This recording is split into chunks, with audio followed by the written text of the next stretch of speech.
My first guest of this program, he can be seen tomorrow night in person at the Front Row Theater in Cleveland, Ohio. Please say hello to the hardest working man in comedy, Jay Leno.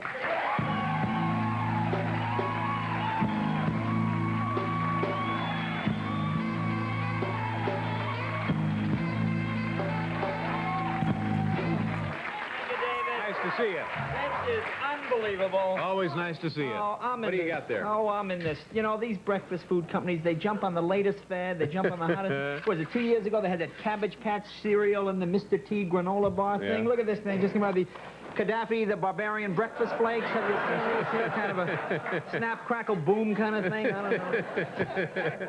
Gaddafi the Barbarian. Flakes, yeah. Here's something. Again... What are we, barely 2 weeks into the new year? Hollywood's starting the new writers, a lot of new scripts, new people being brought in, new television shows, new movie of the week, David, read it. I can't read it, just read it. It's true. And Jillian's news is that she'll tell that she'll star in a Warner TV movie as twin sisters, one evil, one good, of course. Kind of a switch, huh?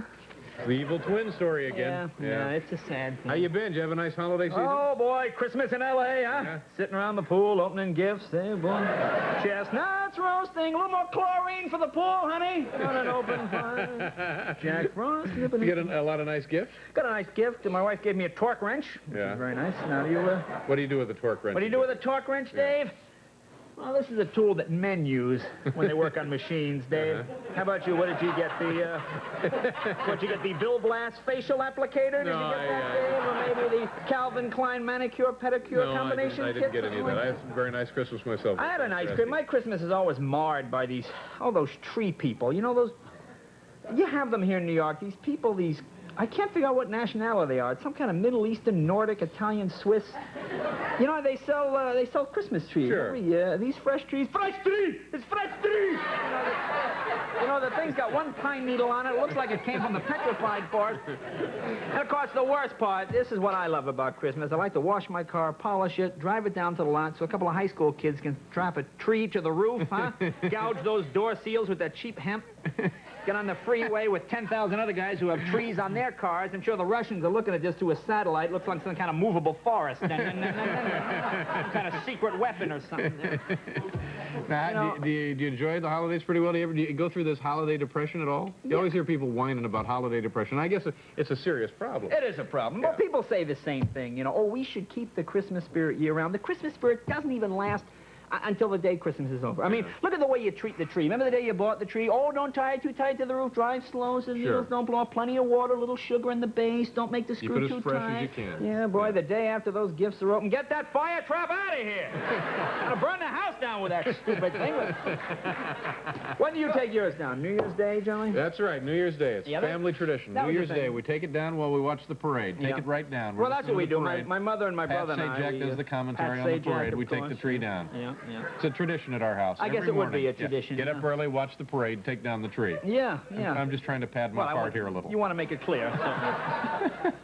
But we would, New Year's Day, my mother and brother and I would take the ornaments, we put them away. My dad would take the tree, put it in the trunk of the car, wait till about, 10:30 at night, drive 2 blocks, throw it in our neighbor's yard, and get the hell out of there. Next day, our neighbor would trace that trail of pine needles down the street. So now, every year there'd be a fight, my mother in tears. You throw a tree in my yard? No, you didn't. Yes, you did. We're Shiites. We don't have a tree. Get the hell out of here. It was a horrible... it's an ugly existence for a kid. Finding out about Santa, that was the worst. Now how old were you when you learned the truth? See, I was about 5 or 6, but I found out the worst way. You know, most kids find out about Santa from an older brother or sister. Or they just kind of grow out of it. Or the big kids at school, there's no Santa. You shut up! You know, that kind of gut-wrenching. Yeah. I remember my mom took me right here in New York to Macy's. They had Santa's workshop. They had the reindeer, the house, the whole thing. About 1,000 kids in line. I was the next kid. to talk to Santa. And that little girl elf comes out with the sign, you know, Santa's gone to the North Pole. He'll be back at 1, you know. And I'm thinking, 1? Geez, I can't wait till 1. I remember I was crying and my mom's leading me out. And then I figured, boy, you know, if I burst through the door, maybe I can grab Santa in his workshop before he goes to the North Pole, you know. Sure, yeah. I'd go bursting through some workshop. There's a little elf, her blouse is open. Santa's got her beard off. He's all over it. Santa!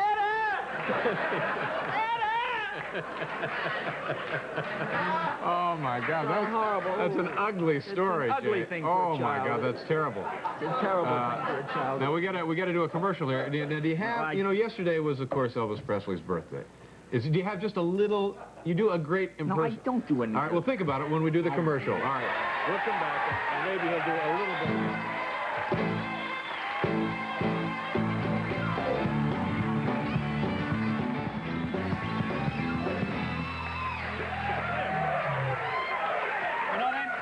They may be faddish, but they're delicious.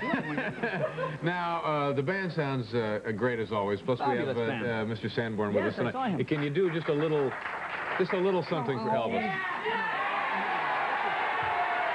Actually, I saw one of my favorite Elvis films the other day, Spin Out. You ever see this one? Yeah. This is one where Elvis is driving a Cobra, brand new Cobra. What's this worth? $100 grand now? Some girl in a Sprite cuts him off. Cobra goes in a ditch, is wiped out. Of course, Elvis unharmed. He gets out. He says, you know, I'm going to tan your heart, little league. Like this, you know. I think the insurance company would be happy with that settlement.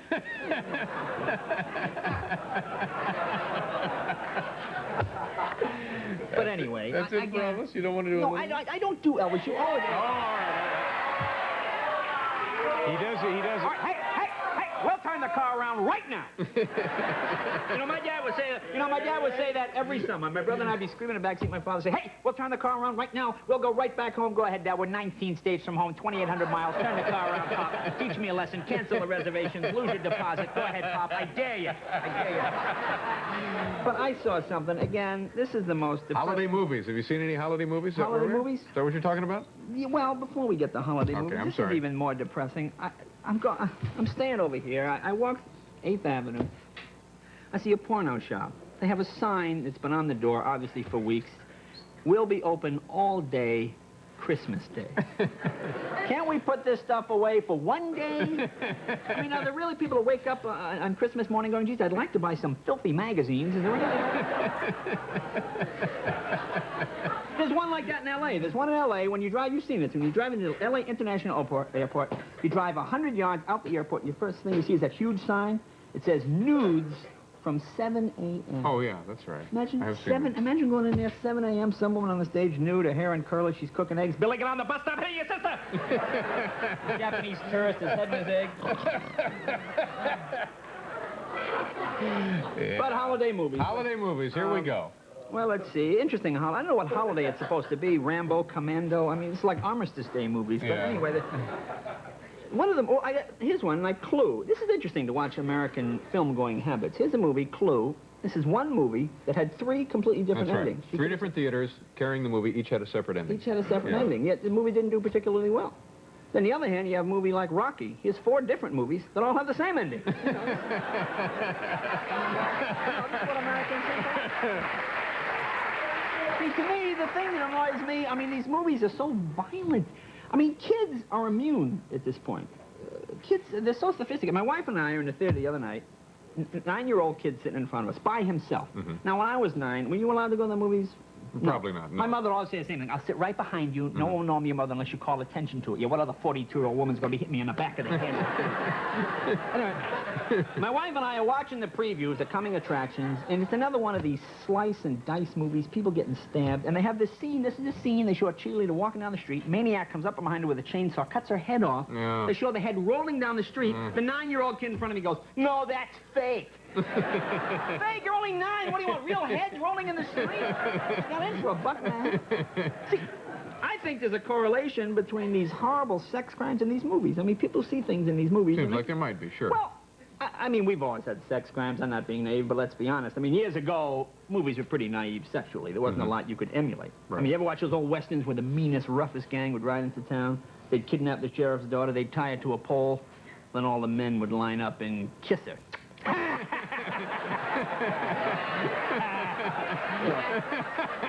Maybe the real demented guy go, like, stop it, you know, kind of tough. Jay, we have 30 seconds here. What's your beef? I know there's something you always want to get off your chest. Well, but it takes longer than 30 seconds. Try it. Well, all right. This is not, now everybody does this. Now I think everybody sings when they're alone. Don't you sing in the elevator? You sing in the car, possibly, except you, Robotron man. You don't do any of these things, do you? I think most people, most humanoids Robotron. sing. But see, it's interesting when you're alone. I mean, when you're in a crowd, or you're walking down the street, you're trying to sing something hip, you know? I mean, you try to sing a Springsteen song or a Prince tune or something. But when you get alone, your mind will automatically revert to the lowest common denominator song possible. This happened to me the other day. I'm in Chicago. I'm late. I get in the elevator. I'm on the 13th floor. I don't see this guy standing in the corner. I just don't see him. You know, I get in the elevator. I press the lobby. I think I'm by myself. You know, right away you start singing, you know? Oh, let me tell you a story about a man named Jay. How you doing? Yeah, I'll get off on 11. I'm going to walk down. Yeah.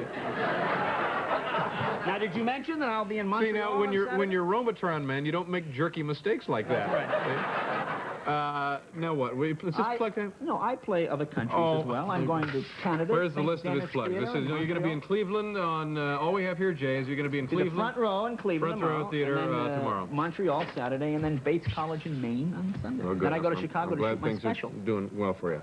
Okay. Jay Leno, ladies and gentlemen. We'll station that identification. We'll be right back.